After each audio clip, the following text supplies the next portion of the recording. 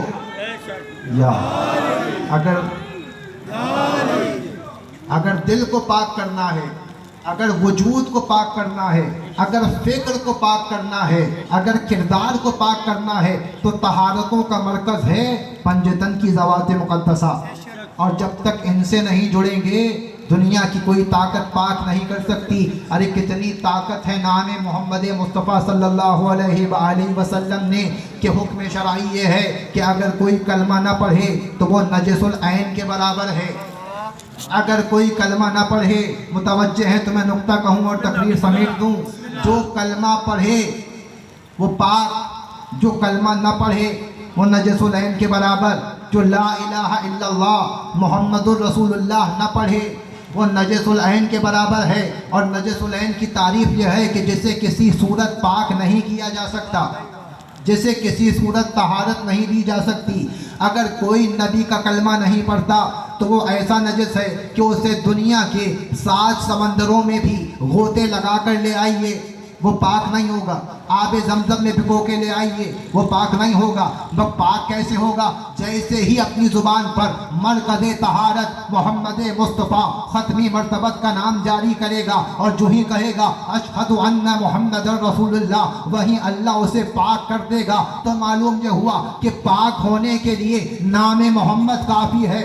دل میں نام محمد رکھو گے تو خدا تمہیں پاک کر دے گا۔ اب آئیے ذرا تاریخ کا مطالعہ کرتے ہیں۔ تاریخ یہ کہتی ہے کہ جیسے ہی حضرت عبداللہ کے گھر میرے نبی کے نور کی آمد ہوئی، ہو ہی رہا تھا کہ اتنے میں علی کے بابا ابو طالب کی آمد ہوئی اور فرماتے اے بابا عبد المطلب، میری تجویز یہ ہے کہ اس کا نام محمد رکھا جائے۔ تو جو ایک بار نام محمد لے وہ ہو جائے پاک، اور جس نے نام محمد رکھا ہو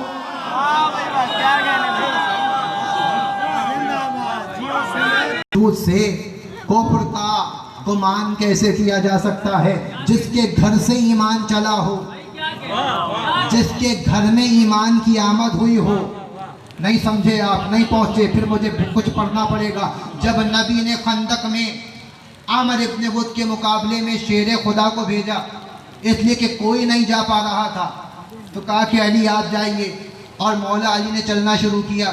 جیسے ہی عامر ابن ود سے لڑنے کے لیے میرے مولا علی روانہ ہوئے تو تاریخ یہ کہتی ہے کہ نبی نے جہاں بآواز بلند کہنا شروع کیا برزت الدین کلہ الی الکفر کلہ، آج کل کا کل دین کل کے کل کفر کے مقابلے میں جا رہا ہے۔ برزت الاسلام کلہ الی الکل کفر، آج پورا کا پورا اسلام پورے کے پورے کفر کے مقابلے میں جا رہا ہے۔ اور پھر تیسری بار کہا